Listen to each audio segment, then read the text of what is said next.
방송에서 제공하는 투자 정보는 투자 판단에 대한 조언입니다. 방송에서 제공하는 주식의 가치, 가격 상승 및 가격 하락에 대해서는 방송사에서 보장하지 않습니다. 이 시각 헤드라인 뉴스입니다. 세계보건기구 WHO가 신종 코로나 바이러스 감염증인 우한폐렴에 대해 국제적 공중보건 비상사태를 선포했습니다. 이번 선언은 중국에 대한 불신임 투표가 아니라고 덧붙이며 국제적 교역과 이동의 제한을 번곶치는 않는다고 밝혔습니다. 중앙방역대책본부가 국내 신종 코로나 바이러스 감염증 환자 1명을 추가 확인했다고 밝혔습니다. 확진 환자는 우한에서 입국한 28살 한국인 남성으로 이로써 국내 확진 환자는 지난 20일 첫 확진자가 발생할 이래 7명까지 늘어났습니다.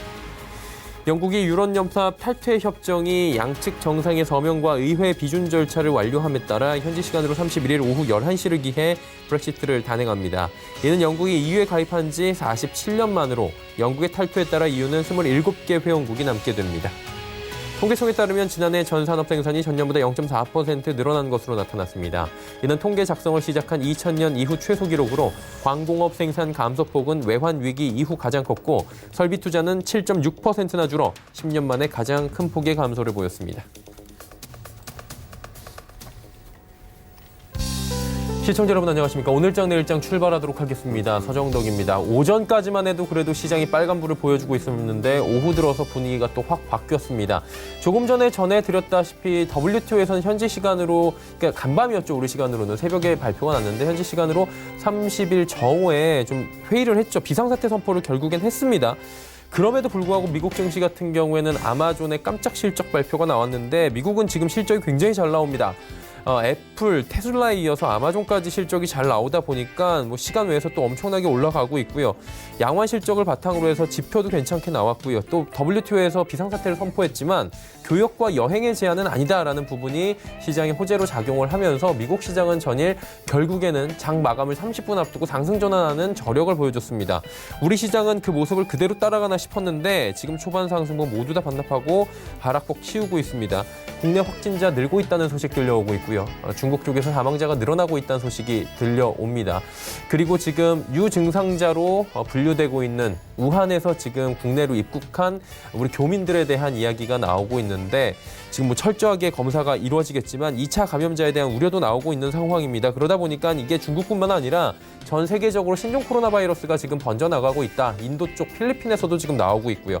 중국에선 사망자가 늘고 있고 국내는 경기 침체 얘기 나오고 있고 중국 시장 개장을 앞두고 월요일에 또 어떻게 될지 불안감까지 커지다 보니까 오후 들어서 낙폭이 지금 생기고 있는 모습인데 시장 어떻게 바라봐야 하는지 정말 월요일에 마지막 낙폭을 기록하고 시장이 조금씩 돌 수 있을지 하나하나 좀 점검해 보도록 하겠습니다.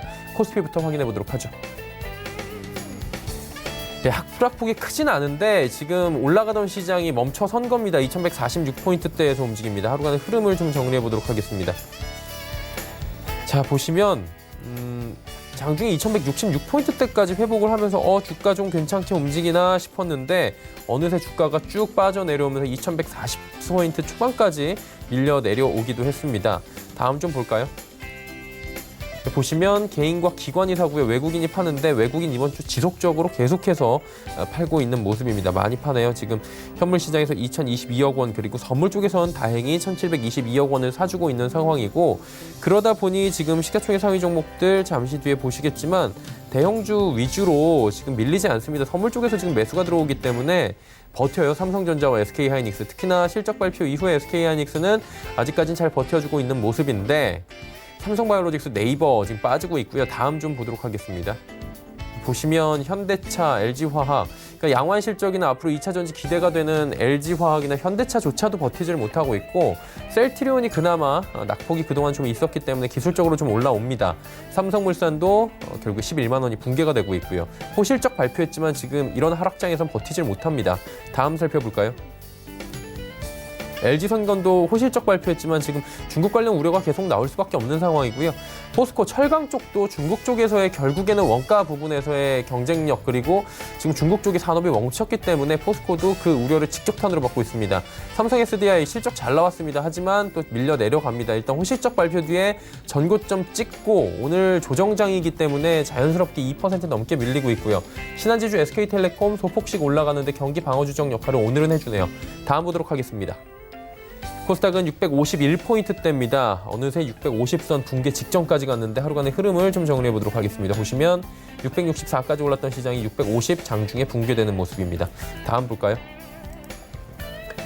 네, 개인 기관이 사고 외국인이 팝니다. 외국인은 양시장에서 모두 다 팔고 있는 상황이고요. 기관 양시장 모두 사주는데 코스피는 연기금에서 많이 사주고요. 코스닥은 금융투자 쪽에 프로그램 매수가 자연스럽게 저점에서 들어오는 상황입니다. 다음 볼까요? 시총 상위주들 셀트리온 헬스케어니까 셀트리온 관련주 중에서 지금 합병 이야기 나온 뒤에 제일 잘 달리고 안정적으로 움직이는 건 상승폭이 컸던 건 제약이지만 헬스케어가 좀 분석상으로 괜찮아 보인다라는 이야기들이 곳곳에서 나오면서 헬스케어 같은 경우 오늘도 잘 달리는 모습들이 포착이 됩니다. HLB, CJNM 빠지고요. 스튜디오 드래곤도 빠집니다. 펄어비스 소폭 반등에 성공하지만 큰 폭의 상승은 수반하지 못하고요. 다음 보도록 하겠습니다. 자, KMW가 많이 빠지네요. 지금 5G 관련 종목들 좀 잘 보셔야 되는 게 기대감으로 올라왔고 실적이 받쳐지지만 지금 중국 산업이 멈췄습니다.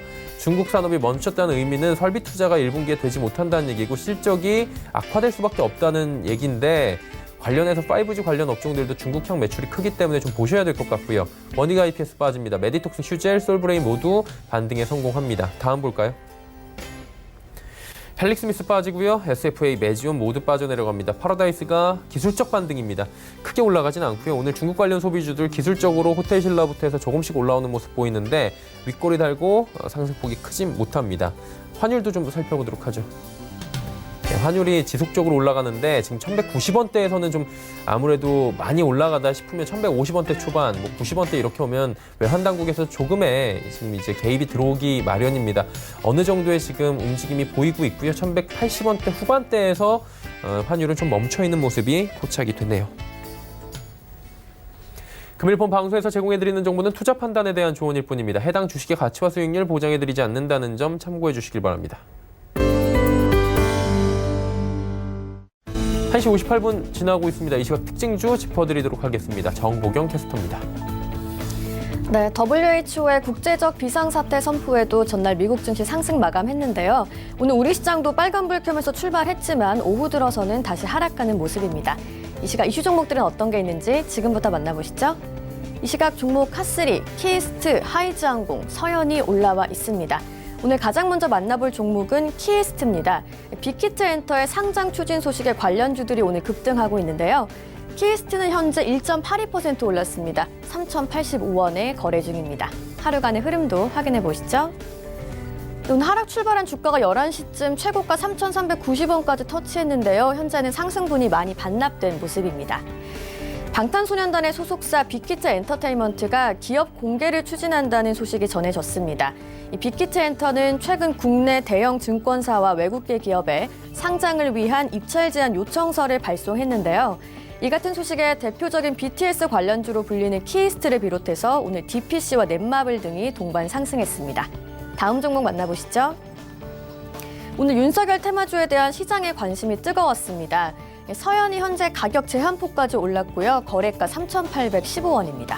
하루간의 흐름도 확인해 보시죠. 네, 오늘 개장 직후 바로 상한가로 직행하는 모습입니다. 윤석열 검찰총장이 여론조사에서 대선주자 2위를 차지하면서 관련주들이 급등하고 있습니다. 차기 대선주자 선호도에서 황교안 자유한국당 대표를 제치고 2위에 오른 건데요. 한편 자동차 부품업체인 서현은 사회이사가 윤 총장과 동문으로 알려져 있죠. 오늘 서현을 비롯해서 또 다른 윤석열 테마주인 대형 포장 모베이스 전자도 급등했습니다. 오늘의 마지막 종목 만나보시겠습니다. 오늘 하이즈항공은 대규모 수주 소식에 또 급등했습니다. 하이즈항공도 현재 가격 제한폭까지 올랐고요. 거래가 6,430원입니다. 하루간의 흐름도 확인해 보시죠. 오늘 개장과 동시에 상한가를 기록하면서 아직까지 풀리지 않고 있는 모습입니다. 하이즈항공이 보잉의 자회사인 말레이시아 항공기 부품 제조사 ACM과 1,379억 원 규모의 보잉 기종 부품 조립 및 가공 납품 신규 계약을 체결했습니다. 이번 계약 규모는 2018년 하이즈항공 연간 매출액의 약 300%에 해당하는 수준인데요. 계약에 따라 하이즈항공은 오는 2026년까지 7년간 보잉 기종 부품을 공급하게 됩니다. 지금까지 이 시각 종목 카3의 정보경이었습니다. 시장 이슈 바로 점검해드립니다. KTB투자증권 이성훈 과장과 함께합니다. 어서 오세요. 네, 안녕하십니까? 예. 지금 아마존 얘기를 좀 해봐야 되는 게 아마존도 어닝 서프라이즈를 간밤에 기록을 했습니다. 미국 증시가 반등하는데 큰 역할을 했다라고 이야기가 나오고 있는데 아마존 실적 성장 이유를 좀 자세히 들어볼까요? 네, 아마존은 이제 세계 최대 전자상거래 업체라고 네. 볼 수 있겠는데요. 우선 4분기 실적이 좀 크게 좋아졌습니다. 4분기 매출액은 874억 4천만 달러, 순이익은 32억 7천만 달러를 기록했는데 주당 순이익 같은 경우가 6.47달러를 직접 올렸다고 전이 좀 발표를 했고요.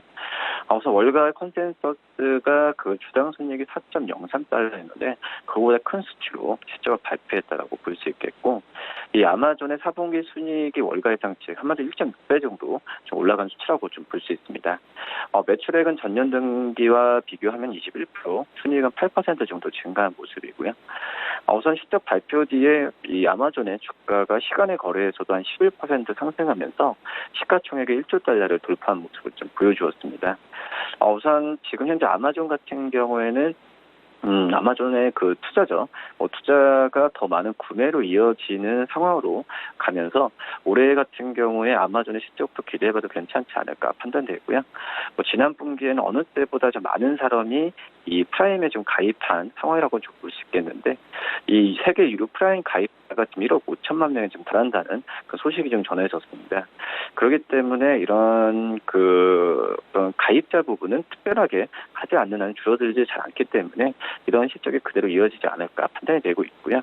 아마존은 작년 6월이었죠. 이 북미에서 프라임 가입자를 상대로 무료 1일 배송 서비스를 시작했는데 이 오프라인 소매점과의 경쟁에서 온라인 쇼핑의 최대 약점이라고 할 수 있는 더딘 배송 시간을 극복하는 그런 조치로 풀이됐는데 이 부분이 시장에서 크게 좀 반응을 좀 좋게 하지 않았나 판단이 되고 있고요.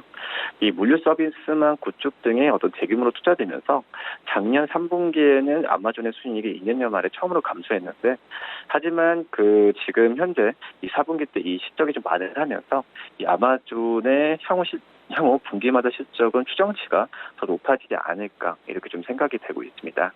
아마존은 작년 또 3분기 실적 발표 때 연말 쇼핑 시즌에 1일 또 당일 배송 서비스를 위해서 10억 달러를 쓸 계획이라고 좀 했는데 실제 이에 약간 못 미치는 액수를 좀 집행한 부분이라고 좀 볼 수 있겠고요.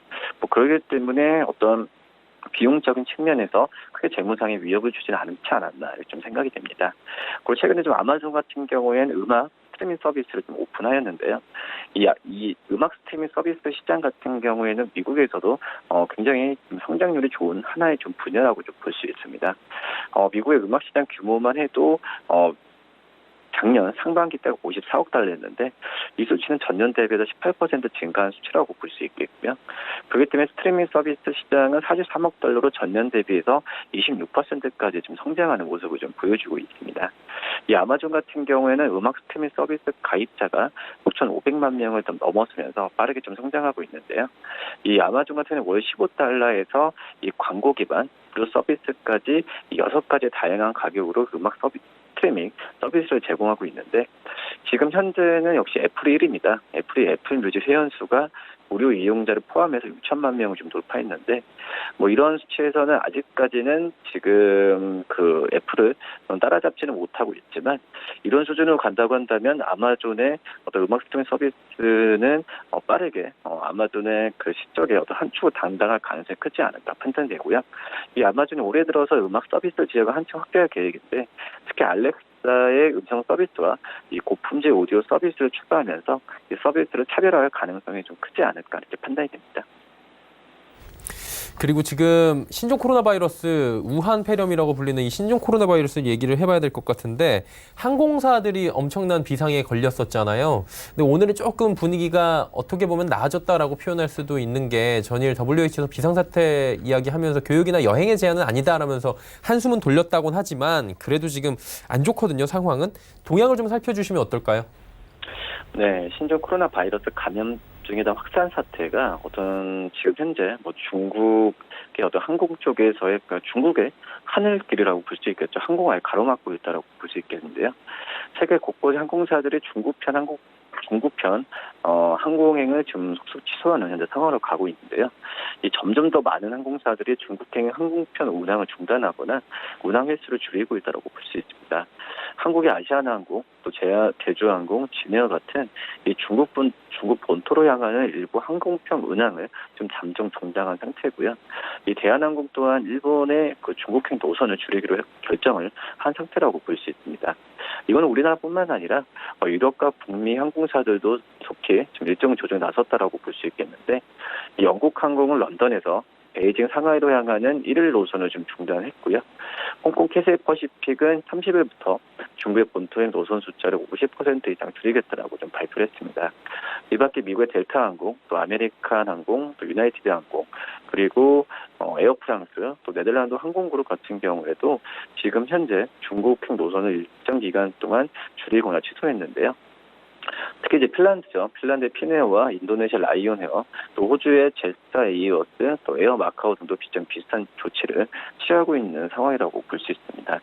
이 항공사랑 또 공항 평가 기관 시림에 따르면은 지난 23일부터 27일 사이에 중국행 또는 중국발의 항공편의 9%가 좀 취소됐고요. 여기에 중국 정부의 규제까지 겹치면 중국 내 여행자들의 숫자도 감소할 가능성이 당연히 이어진다라고 볼 수 있겠습니다. 중국 공산당 기관이죠. 인민일보 같은 경우에는 교통부를 인용해서 1월 10일과 28일 사이에 중국 국내 여행 규모가 7.4% 줄었다라고 좀 보도를 했고요. 역시 우리나라 항공업체들의 주가 부분 같은 경우에도 이 걱정이 되는 상황이라고 볼 수 있습니다. 작년에 일본의 불매운동 여파로 적자를 기록하면서 이 항공주들이 지금 계속 악재에 시달리고 있는데, 연초부터 중국발 악재까지 겹쳐지면서 실적 회복 시점이 더 지연될 것으로 좀 전망이 되고 있고요. 우선 항공주의 이 같은 약세는 신종 코로나 바이러스 감염증에 따른 역시 수요 위축 우려 때문이라고 볼 수 있습니다. 신종 코로나가 확산되면서 항공사들은 속속 중국 노선의 운항을 좀 중단했는데, 제주항공 같은 경우에는 인천에서 싸냐, 인천에서 난퉁, 또 인천에서 하이커 같은 3개 노선의 운항 중단을 추가를 했고요. 이 제주항공은 또 앞서서 부산부터 장자들, 또 모안부터 싸냐 노선의 운항을 좀 멈춘 상태라고 볼 수 있습니다. 제주항공은 이제 그 겨울 기간 동안에 그 운행 중인 이 5개 노선을 제외하고 12개 중국 본토 노선을 운항 중인 상황에서 신종 코로나로 이 절반 6개 노선의 운항을 좀 중단하게 된 상황이고요. 이 아시아나항공 같은 경우에도 다음 달부터 중국 노선 3개 운항을 잠정 중단키로 했는데, 인천에서 9일, 또 인천에서 하이커 같은 노선 등이라고 볼 수 있습니다. 이스타항공 같은 경우에도 제주에서 상하이 가는 운항을 다음 달 말까지 멈추기로 하는 상황이라고 볼 수 있겠고요. 이렇게 중국 당국이 운항 공항의 모든 항공편에 대해서 운항 불가 결정을 내려지면서 이 주 4회 운항하던 노선에 또 이제 좀 줄이는 하지 않고 있는 상황이라고 볼 수 있습니다. 한마디로 항공사의 실적 회복은 계속 지켜봐야 된다고 볼 수 있겠고요. 이 국적사들의 중국 매출 비중이 10%를 넘지는 않지만 이 인접 국가들로 불안 심리가 좀 퍼지고 있어서 이 국경간 이동 수요는 빠르게 위축될 가능성이 크다라고 볼 수 있겠고요. 국내 항공업계의 실적 회복 역시 지연될 수밖에 없고, 또 일본 여행도 보이콧 영향이 아직 끝나지 않은 상황에서 이 중국을 비롯한 근거리 여객 수요 전반에 부진으로 실적 부진이 장기화될 수 있지 않을까 이렇게 좀 판단이 되고 있습니다. 2003년이죠. 사스나 2015년에 이 메르스 당시 같은 경우에도 여객 수요는 3개월 이상 줄었는데요. 2015년 3월부터 5월까지 국제선 여객은 전년 대비 20% 늘었는데, 메르스 발병 이후에 6월과 7월에는 14% 감소로 좀 악화됐고요. 외국인 입국자 수도 47%나 급감한 모습을 보여주었습니다. 이후 10월이 돼서야 다시 증가세로 돌아선 모습을 나타내주고 있고, 일본 그 불매운동과 또 신종 코로나 사태가 해소되더라도 이 산업의 구조조정 없이는 이 항공업체들의 실적 개선이 이루어지지 않는다는 게 좀 이 전문가들의 의견이라고 좀 볼 수 있겠고요. 이번 아무도 제주항공이죠. 이스타항공 인수를 포기하면서 이스타항공 자체적인 공급 축소가 이루어지거나 에어부산이 재매각 매물로 나오면서 이제 시장 재편 이벤트가 아니라면은 주가 반등 여력은 좀 제한적일 가능성이 크지 않다, 이렇게 판단됩니다. 네, 알겠습니다. 오늘 말씀은 여기까지 듣도록 하겠습니다. 고맙습니다. 네, 감사합니다. KTB투자증권 이성훈 과장과 함께했고요. 이슈 칼럼 이어갑니다.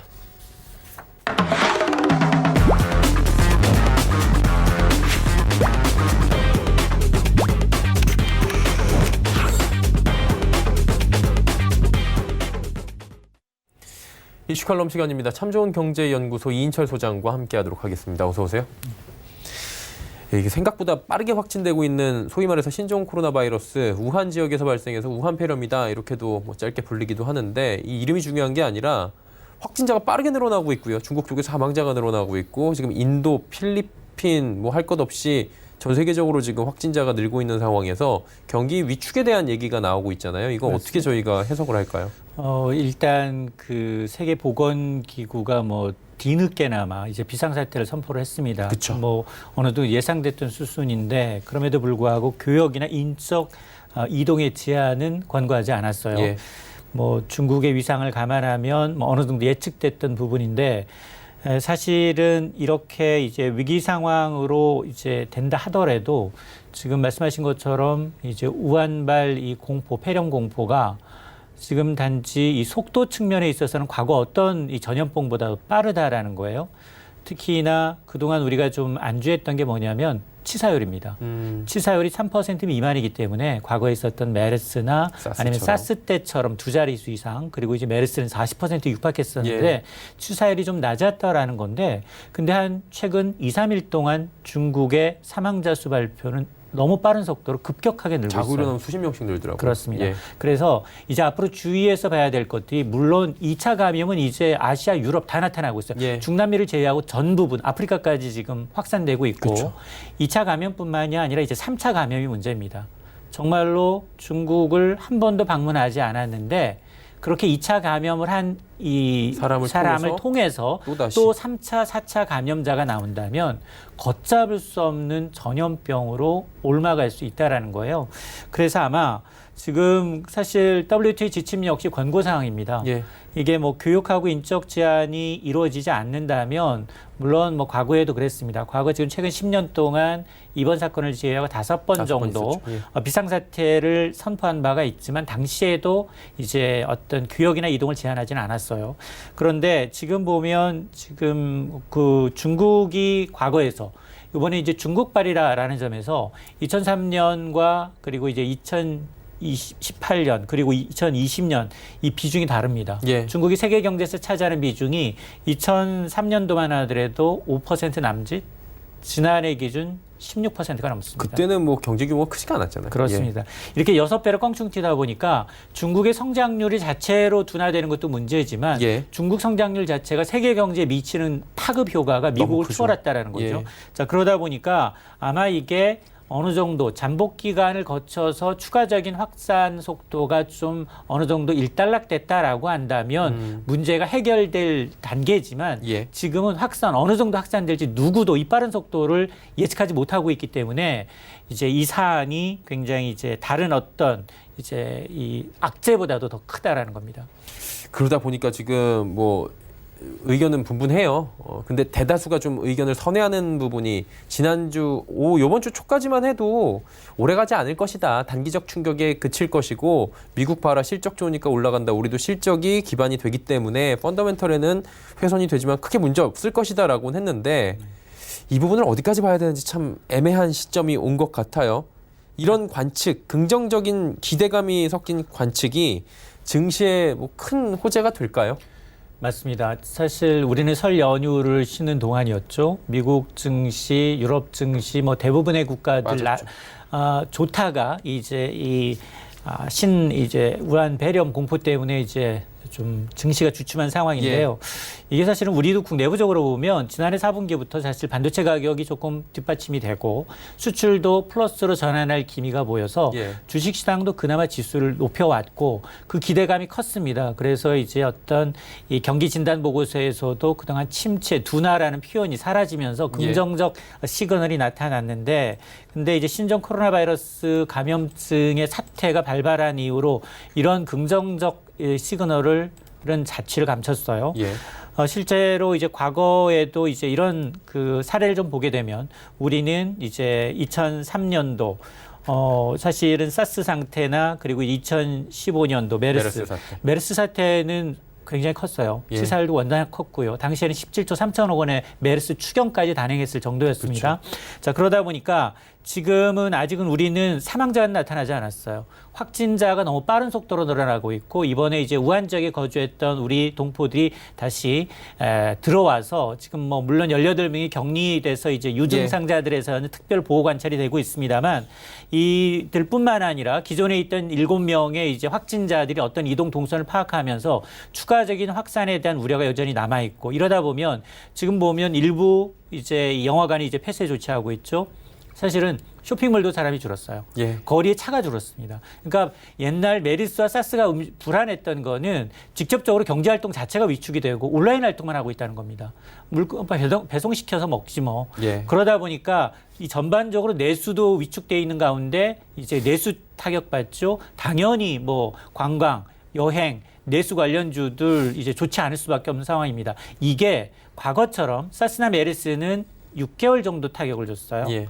사스 때는 한 이제 대외경제정치연구원에 보면 우리 경제 성장률 연간 전체로 한 1% 정도. 당시에는 그렇습니다. 2003년 당시에는 우리가 6, 7% 넘게 성장했던 거기 때문에 1%가 크지 않았어요. 예. 그리고 2015년만 하더라도 0.25%, 2% 정도예요. 예. 자, 그런데 지금 만에 하나 여기서 0.1, 0.2%포인트. 지금 현대경제연구원의 경우는 두 가지 시나리오를 두고 있습니다. 과연 이번에 전염병 확산 속도가 중국 내에서만 이제 굉장히 커지는 이슈가 될 거냐, 아니면 이 한국에서도 우리나라에서도 확산 속도가 더 빨라져서 사망자에 이르면서 내수에 타격을 주느냐, 이 두 가지 시나리오에 따라서 연간 최대 0.2%포인트 우리 경제에 타격을 줄 수 있다는 거거든요. 굉장히 크잖아요. 그럼 이거는 크죠. 왜냐하면 우리가 올해 기껏해 2.4 정부가 예측하고 있는데 거의 10분의 1 정도 타격을 줄 수 있다는 거기 때문에 예.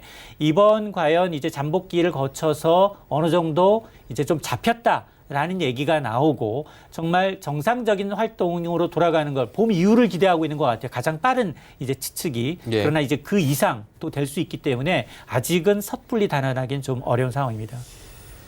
이게 그러다 보니까 모든 이슈를 지금 잡아먹고 있잖아요.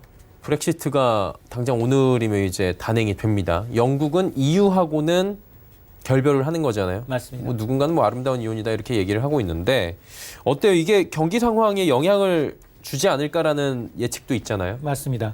그러니까 일단 유럽 이제 27개 회원국들 의회 예. 비준으로 인해서 이제 브렉시트로 가는 모든 절차는 일단 형식적인 절차는 완료가 됐습니다. 예정대로 오늘 밤입니다. 영국 시간으로 31일 이제 11시가 되면 EU를 공식 탈퇴하게 되는데 근데 남은 이제 11개월 동안 풀어야 될 문제들이 있습니다. 예. 이렇게 헤어지게 되면 그동안은 경제 공동체였기 때문에 무관세로 그리고 인적기 교류가 자유로웠습니다. 그러나 이제는 국경을 넘게는 이제 비자 허가를 득해야 되는 상황이에요. 자, 이런 것들이 무역과 이민에 대한 협상을 연내 종결시켜야 되는데 이게 쉬운 문제가 아니에요. 그렇죠. 그리고 또 영국 내에서도 찬반 의견이 팽팽하고요. 예. 그러다 보니까 이게 만약 실패하게 되면 노딜 브렉시트의 리스크는 여전히 상존하고 있다는 겁니다.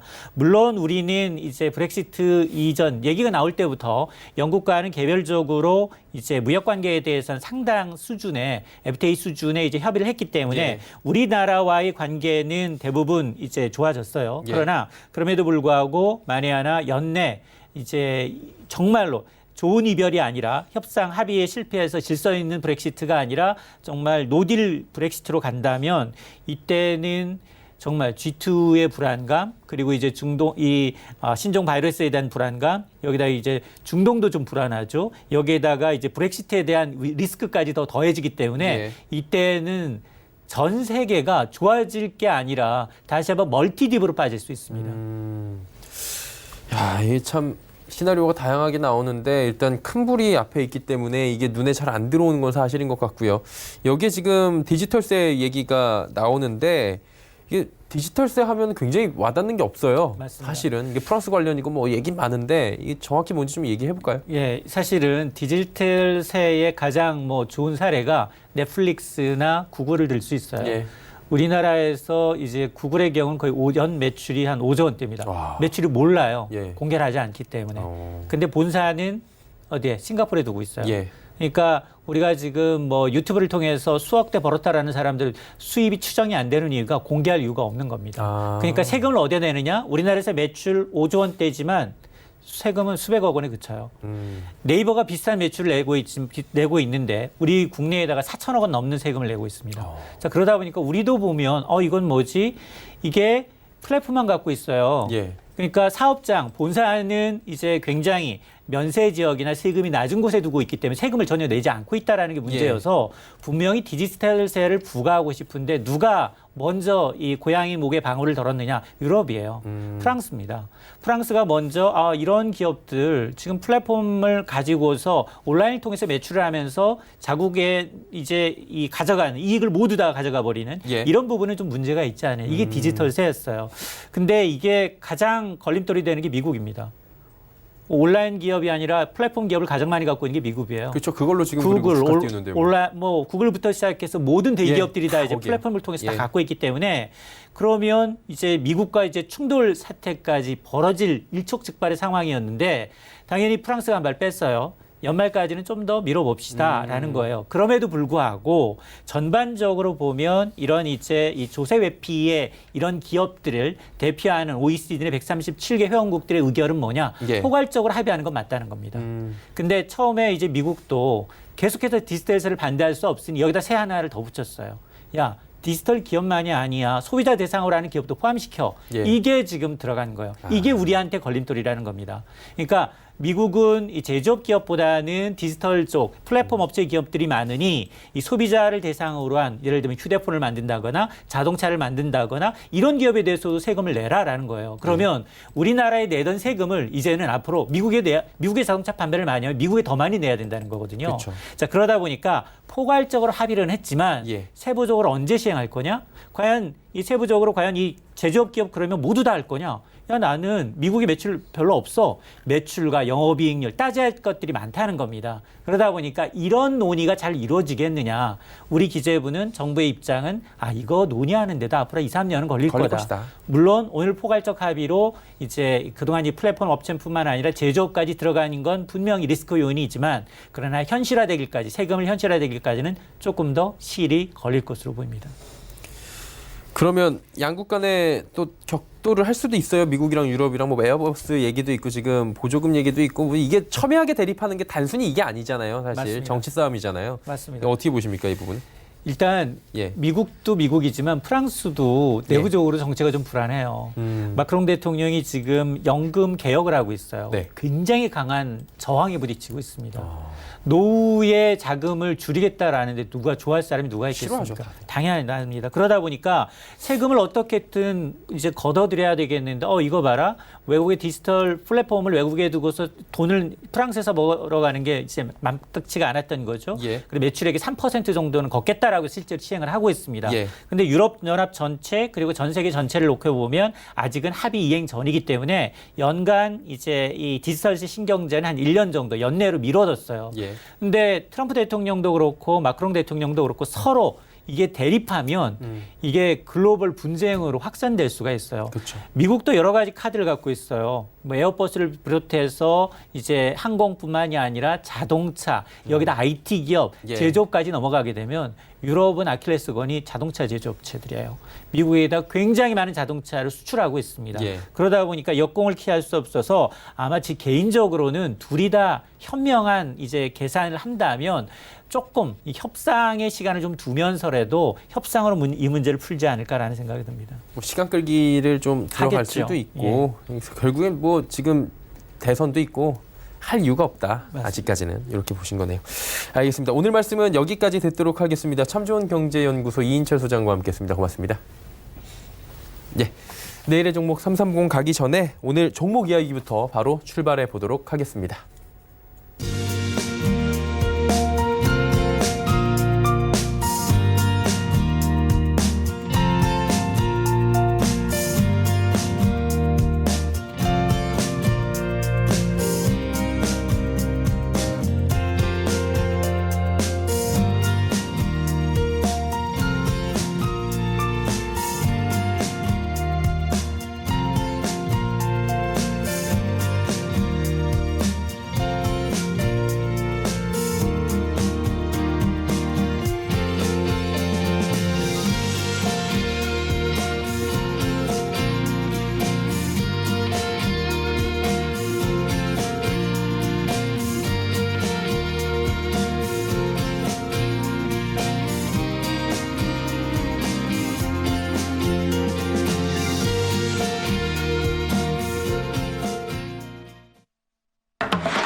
네, 종목 이야기 바로 출발하도록 하겠습니다. 벤자민 투자연구소 신일섭 소장 연결돼 있습니다. 안녕하세요. 네, 안녕하세요. 예, 시장 상황이 뭐 계속해서 안 좋은 것 같은데 그래도 종목 이야기는 해봐야 될 것 같습니다. 어떤 종목부터 가볼까요? 네, 승일입니다. 예, 제가 예전에 그 얘기 드렸었는데 그 결국에는 폭발을 했습니다. 이런 스타일들이 폭발을 하거든요. 그 예전에 태양이랑 승일을 얘기 드렸었던 적이 제 기억에 있습니다. 세 가지 종목 하는데 두 가지를 태양하고 승일을 가져와서 이 두 가지가 비슷한 부류라고 얘기를 드렸어요. 무슨 부류냐면은 재미가 없다. 그래서 실제로 재미가 없었잖아요. 하루 종일 그 호가창에 거의 안 움직이고 그러다가 어느 순간 이게 이런 이슈로 걸려버리게 되면은 폭발을 해요. 승일이나 태양 같은 종목들 폭발하는 거 쉽지 않잖아요. 지금 태양이나 승일 보세요. 어떻게 진행되고 있는지. 태양이라는 종목은 아직도 더디게 움직이고 있고 승일은 갑자기 폭발을 했잖아요. 뭐 이게 에어졸관을 만든다고 폭발하는 건 아닌데 에어졸관이라고 해서 이제 살충제나 화장품 케이스에 들어가는 에어졸 그거의 관을 만드는 회사고 일반 관들은 윤활유나 페인트, 식용유 관에 쓰이는 관을 만들어요. 그래서 이 매출 비중을 보면 에어졸이 78.17% 정도로 나오거든요. 그러니까 에어졸 전문 회사예요. 그때 뭐 모기약이나 이런 거 말씀 많이 드렸잖아요. 그리고 뭐 불스 원샷이나 이런 거 다 말씀드렸고 에어졸 국내 시장 점유율 1위입니다. 근데 사실은 지금 이게 지금 우한 폐렴 관련으로 엮였어요. 왜냐면 예전에 옥시라는 회사가 그 옥시라는 회사에 데톨을 납품해서 데톨 스프레이 관을 납품한다. 그래서 지금 이 데톨 때문에 엮인 건데 지금 뭐 기사 엄청나게 쏟아지고 있잖아요. 뭐 여러 가지 각도에서 기사가 쏟아지고 있어요. 뭐 이런 뉴스도 있더라고요. 옥시라는 회사에 대해서 맘들이 갖고 있는 이런 생각 그거 vs 그리고 지금 우한 폐렴 때문에 손세정제나 손소독제가 없어서 지금 다 생산 중단되었거든요. 그러니까 생산 중단되거나 재고가 없어 못 팔고 있어요. 근데 그것 때문에 사야 되나 고민하고 있는 소비자들이 많다. 뭐 이런 뷰에서 쓴 기사도 있었고 아니면은 지금 뭐 스프레이가 동나고 있기 때문에 손 스프레이 관련주로 엮였는데 손 스프레이 관련주 중에서 그 딱 리스트를 추려보니 그 중에 PER이 가장 낮은 종목이 승일이더라. 그러니까 뭐 사회면 뉴스에도 나오고 증권가 뉴스에도 나와요. 그러니까 이게 어떻게 된 거냐면 한마디로 그냥 얌전히 앉아있다가 폭발한 거예요. 그러니까 뭐 그런 뉴스도 있어요. 지금 뭐 이제 그 추적을 해서 그 작전을 하는 세력들을 추적을 했어요. 뭐 강남의 어떤 뭐 유흥주점에 무슨 30대 뭐 몇 명이 모여가지고 지금 돈다발이 날라들고 무슨 5억, 7억 이상 없으면 투자를 못하고 작전 세력도 되게 많아요. 그런 위에 지금 테마주가 뭐 기승을 부려서 그 관리 대상에 오르기도 했더라고요. 지금 여러 가지 종목을 추려놓고 지금 모니터링을 하고 있다. 근데 지금 어쨌든 우한 폐렴 때문에 이런 관련주들이 다 날아가고 있는데 그중에 이런 스타일이 갑자기 이렇게 변모를 하기가 쉬운 거예요. 조용한 종목이 한번 이슈에 얽혀버리게 되면 뭐 아예 그냥 뭐 말릴 수가 없습니다. 그래서 지금 그렇게 엮여 있다는 거고 손절가는 12,900원, 목표가는 16,000원입니다. 자신 있는 분만 대응을 하시기 바라고요. 두 번째 종목은 에코마케팅입니다. 에코마케팅 계속 가지고 있는데 또 거의 신고가 수준에 이르렀더라고요. 지금 뭐 클럭 얘기를 맨날 드렸지만 클럭 미니 마사지기 얘기를 맨날 드리는 이유는 이 에코마케팅의 어떤 그런 실력을 보여주는 가장 성공 케이스이기 때문에 그 지금 증권사 보고서도 어떻게 나오냐면 증권사 보고서가 지금 6만 원 넘는 목표가가 많이 나와 있거든요. 근데 거기서 나온 내용도 똑같아요. 클럭이라는 브랜드는 지금 이제 완전 히트 브랜드로 자리 잡았어요. 누구나 다 알아요. 대부분 젊은 사람들 물어보면 다 알 거예요. 너 클럭 미니 마사지기 알아? 다 알아요. 그 정도로 클럭이라는 이 브랜드를 히트시켰어요. 사실 브랜드 하나 히트시키는 거 어렵잖아요. 맨 땅에서. 이게 히트가 됐는데 증권사에서 다 이렇게 얘기하고 있어요.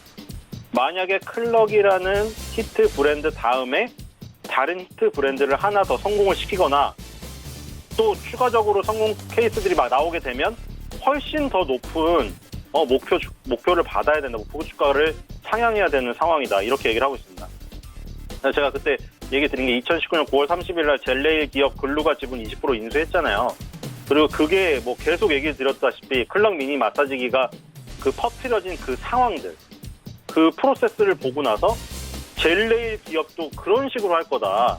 그러니까 물론 젤네일을 노인분들이 하진 않기 때문에 마사지기보다 확산되는 어떤 그 스펙트럼이 좁을 수도 있지만, 지금 자꾸 안전 문자가 지금도 날라오고 있는데, 우한폐렴 관련주 지금도 뭐 계속해서 그 영향을 많이 받을 것 같기 때문에 생일 같은 종목 계속 민감히 보셔야 될 것 같고, 그래서 지금 이 에코마케팅이 클럭 뒤에 글루가 젤네일, 요거의 성공 가능성에 따라서 목표 주가가 계속 그 증권사 보고 상향될 거고, 그렇게 된다면 이 탄력을 더 받을 가능성이 있어요. 그래서 에코마케팅도 계속 눈여겨서 추적을 해야 된다.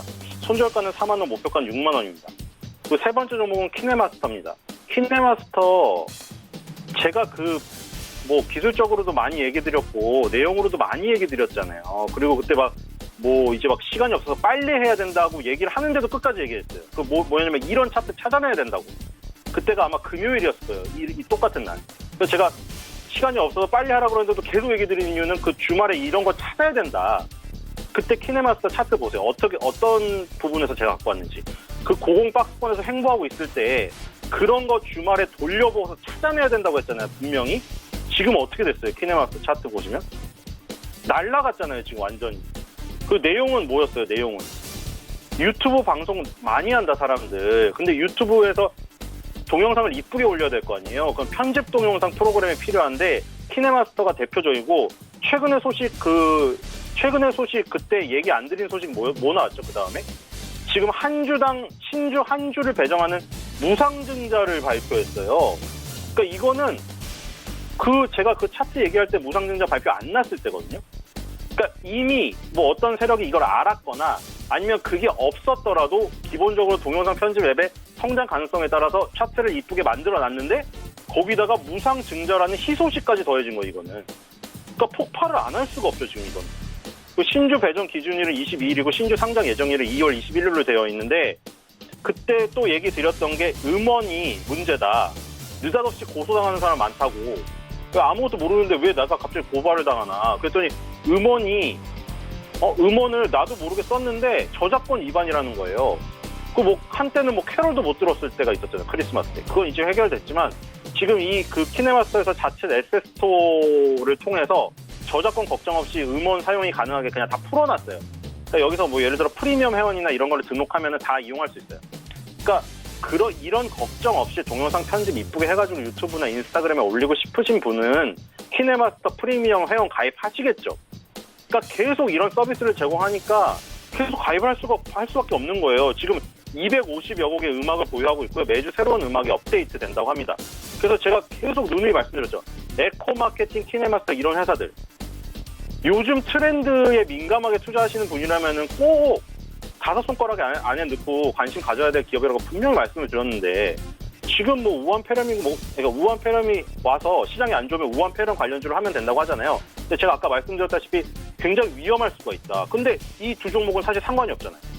지금은 유튜브 시대고 그리고 새로운 마케팅에 민감한 시대잖아요. 에코마케팅은 인스타그램 타겟 마케팅을 전문적으로 하는 회사였고 키네마스터는 유튜브 동영상 편집에 관련된 핵심적인 회사예요.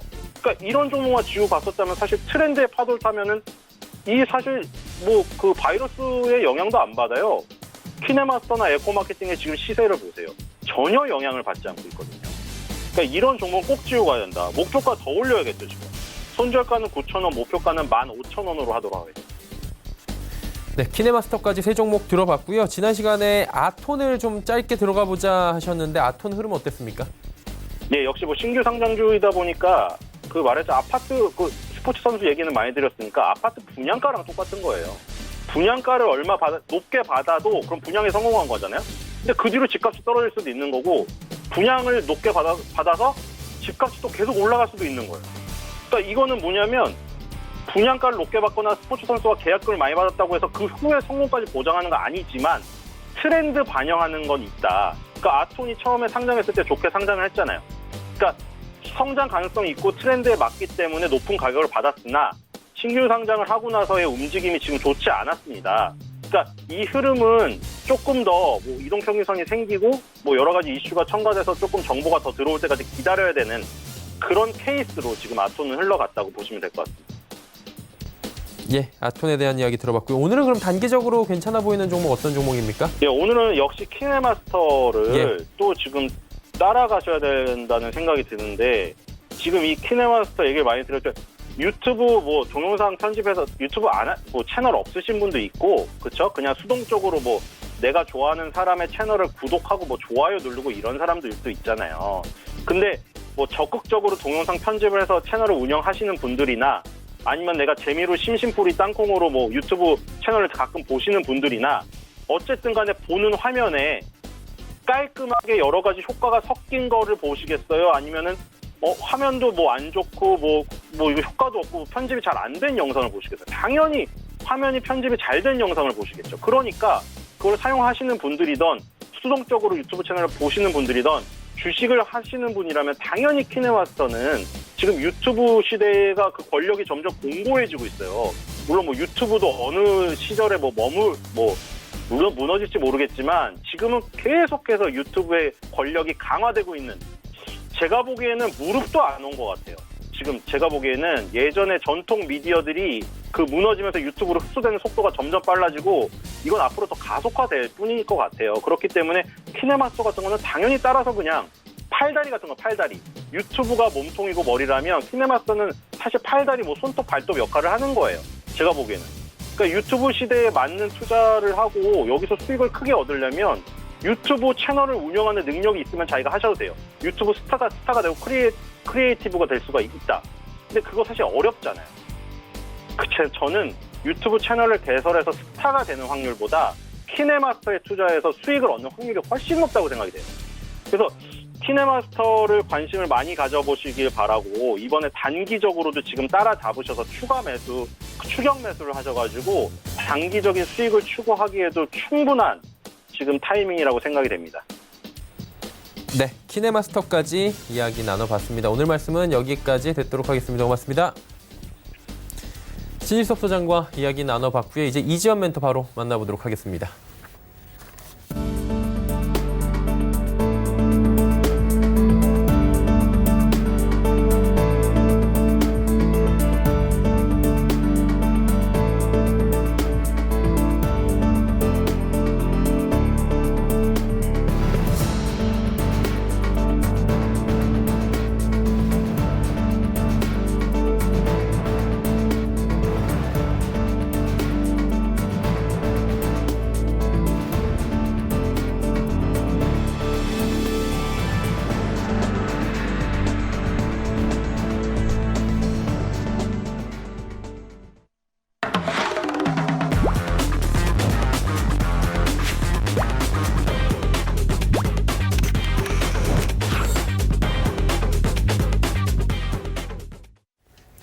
내일의 종목 330 바로 이어가도록 하겠습니다. 이지환 멘토와 함께합니다. 어서 오세요. 안녕하세요. 예, 주제부터 바로 살펴보도록 하죠.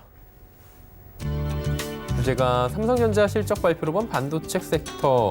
사실 지금 기댈 거면 반도체밖에 없다라는 얘기가 계속 나오는데 자세한 이야기 좀 들어보도록 하죠. 네, 삼성전자 실적 발표를 했고 이제 반도체에 관한 세부적인 부분이 다 나왔습니다. 이전에 잠적 실적이 나왔을 때 한번 개괄적인 부분을 말씀을 드렸는데요. 어쨌든 삼성전자가 시장에서 중심을 잡아줘야 시장은 우한 사태를 비롯해서 급락을 멈추고 중심을 좀 잡을 수가 있습니다. 결국은 이제 삼성전자는 반도체에 이제 기대해서 설명할 수밖에 없는데요.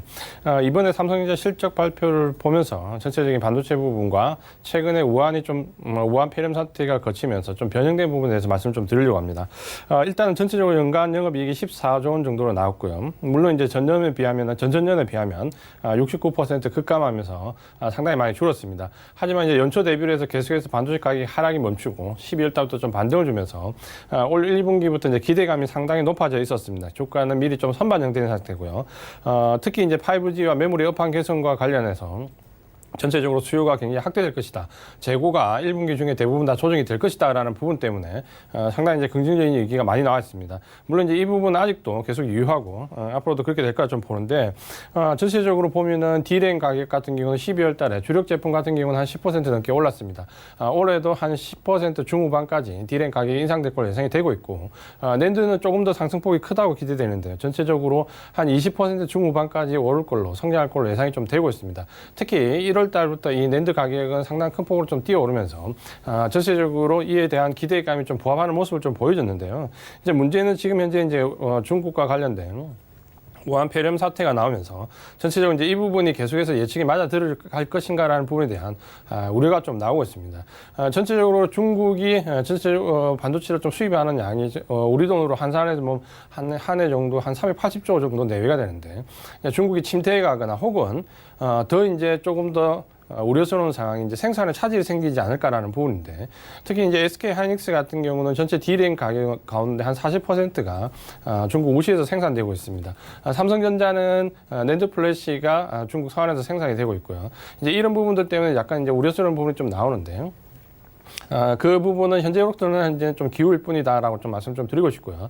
전체적으로 이 공장 관리 상태나 발병되는 지역과 좀 거리상을 좀 봤을 때 그렇게까지 좀 생각하는 부분은 조금 너무 앞서가는 부분이 좀 있다라는 부분을 말씀 좀 드리고요. 특히 삼성전자 같은 경우는 주력인 D램 같은 경우에는 국내 생산이 많기 때문에 실제적으로 낸드를 제외하고는 그렇게 큰 부분에 타격을 입지는 않는다는 부분을 강조를 해서 말씀을 좀 드리겠습니다. 전체적인 섹터별로 좀 보실 때 특히 지금 반도체 섹터가 바로 이제 저점을 어디서 잡느냐라는 부분이 우리 시장이 다음 주를 고비로 해서 상승을 하지 못하더라도 바닥을 확인하는 과정을 거칠 때 반도체 섹터 종목들, 주력 종목들이 저점을 잡으면 그때 바닥을 좀 확인할 수 있다라고 말씀을 좀 드리겠습니다. 예. 그렇다면 관련지어서 저희가 볼 만한 섹터 있습니까?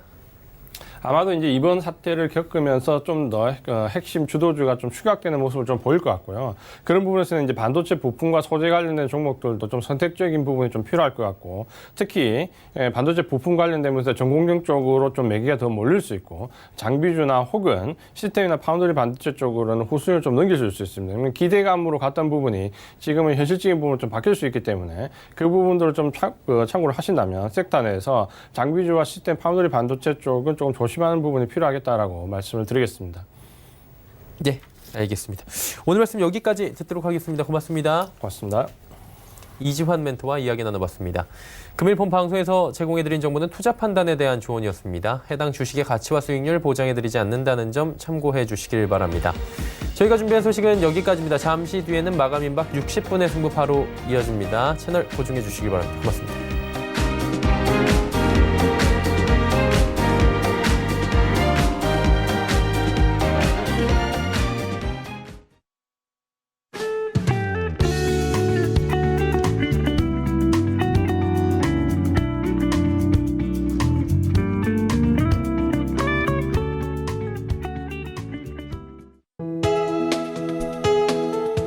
방송에서 제공하는 투자 정보는 투자 판단에 대한 조언입니다.